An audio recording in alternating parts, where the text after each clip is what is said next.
আমি আজও কালও আমি ক্ষমতা পাবোই, এবং আমি আমার জায়গা আমি ফিরে পাবো, এবং তার সব ট্রাস্টের যা যা করে রেখেছে, তার পারিবারিক trust, Yunus foundation, Yunus trust, এরকম হাজার রকমের ট্রাস্ট করে করে টাকা রেখেছে, ওই সবগুলি বাতিল করে দিয়ে ওই গরিব মানুষকে সব দিয়ে দেওয়া হবে, গ্রামের মানুষকে সব আমরা দান করে দেবো। এটাই হচ্ছে মানে আমার প্রতিজ্ঞা। আর আমি যেটা বলি, আমি সেটা আল্লাহ রাব্বুল আলামিন আমাকে সাহায্য করেন, এবং সেটা আমি করতে পারি, এটা আমার আমার নিজের সেই আত্মবিশ্বাস আছে, এবং সেটা আমরা করব ইনশাল্লাহ। এটা বেঁচে যখন আছি তখন এটা আমি করবই। এই বিধবাদের টাকা, স্বামী নিগৃহীতদের টাকা, প্রতিবন্ধীদের টাকা, মুক্তিযোদ্ধাদের টাকা, যত ভাতা, এই সব টাকাগুলো কিন্তু এরা চুরি করে খেয়েছে, মেরে দিয়েছে, আর সব পাচার করেছে। প্রত্যেকটা ছাত্রছাত্রীর জন্য বিনামূল্যে আমরা বই জানুয়ারি মাসের 1 তারিখে দিয়েছি, ওই এখন পর্যন্ত কিন্তু সব বই হাতে দিতে পারে নাই। অথচ আমরা বই ছাপানোর জন্য বাজেট টাকা দিয়েছি, সেখানে আরও অতিরিক্ত 700 কোটি টাকা অতিরিক্ত টাকা নিয়েছে বই ছাপাতে, কিন্তু বইয়ের দেখা নাই। টাকাগুলি গেল কোথায়, কার পকেটে গেল?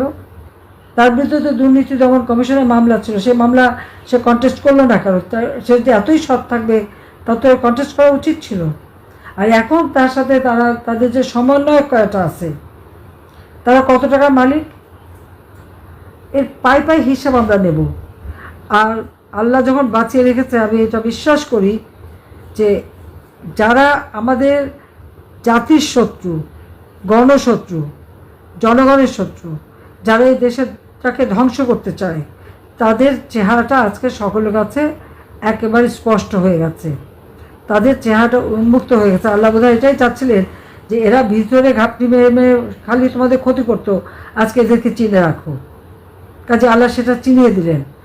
গরিবরে খাবার দেবে না, মানুষকে ভাতে মারবে, কৃষককে মারবে, শ্রমিকরে কাজ কেড়ে নেবে, শ্রমিকরে মারবে, আর এদিকে নিজেরা মোটা টাকা বানিয়ে বসে আছে। কেউ 100 কোটি টাকা নিজে চিন্তাই করতে পারে না। ওই যে ক্ষুদ্র সমন্বয়ক বানিয়েছে যারা, তারা প্রতিটা আমরা হিসাব রাখছি, হিসাব নেব, কড়াই গন্ডায় হিসাব নেব, এবং সেদিন বেশি দূরে না, খুব কাছেই সেদিন। আর এমনি তো সম্রাটরা যেখানে যাচ্ছে সেখানে তো ধাওয়া খাচ্ছে সকলের সাথে চিটিং করার জন্য। কাজে এখন তো ওইভাবে তৈরি করতে হবে, তৈরি হতে হবে।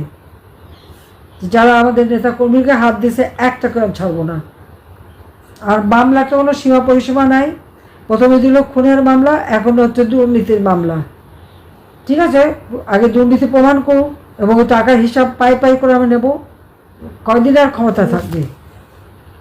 আজকে এদের বিরুদ্ধে সবাইকে মিলে প্রতিরোধ গড়ে তুলতে হবে, এবং যারা এদের সাথে আছে এখনও, এবং যারা ঘর বাড়ি দোকানপাট ব্যবসা বাণিজ্য পুড়িয়েছে, যারা মানুষকে হত্যা করেছে, আমার নেতাকর্মী হত্যা করেছে, এবং কৃষকের শ্রমিকের ক্ষতি করেছে, সাধারণ খেটে খাওয়া মানুষের ক্ষতি করেছে, এদের বিরুদ্ধে সবাই এখন থেকেই প্রতিরোধ গড়ে তুলতে হবে।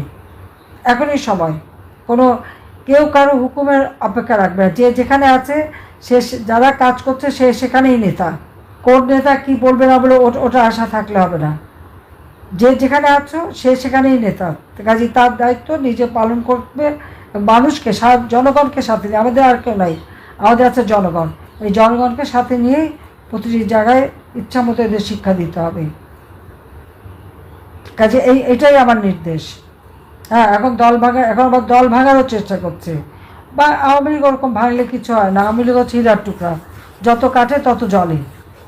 আমি তো ছোটোবেলা থেকে দেখলাম কতবারই তো ভাঙলো কাটলো, কী হলো?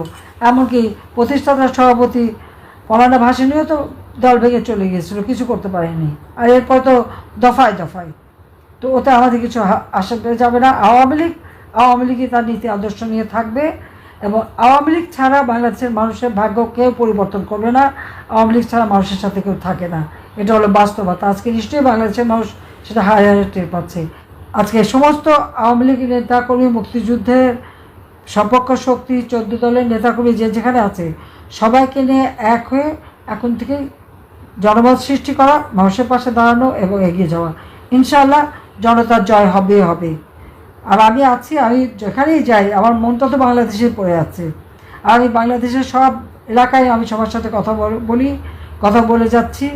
কাজেই বেঁচে আছি বলেই তো বলতে পারছি, মরে গেলে তো পারতাম না বলতে, আর জেলে গেলেও তো কথা বলা সম্ভব হতো না। জেল তো বহুবার গেলাম, ওতে কিছু আসা যায় না, কিন্তু আজকে কথা বলার যে সুযোগটা পাচ্ছি এটাই তো সবচেয়ে বড় কথা, যে আমি আমার নেতাদের গলা শুনতে পাচ্ছি। তো সবাই ভালো থাকো, সুস্থ থাকো, সেই দোয়া করি। জেলে যারা আছে আর যারা আপনজন হারানোর বেদনা নিয়ে আছে সবার প্রতি আমার সমবেদনা জানাচ্ছি। সবাই ভালো থাকো। জয় বাংলা, জয় বঙ্গবন্ধু, বাংলাদেশ চিরজীবী হোক।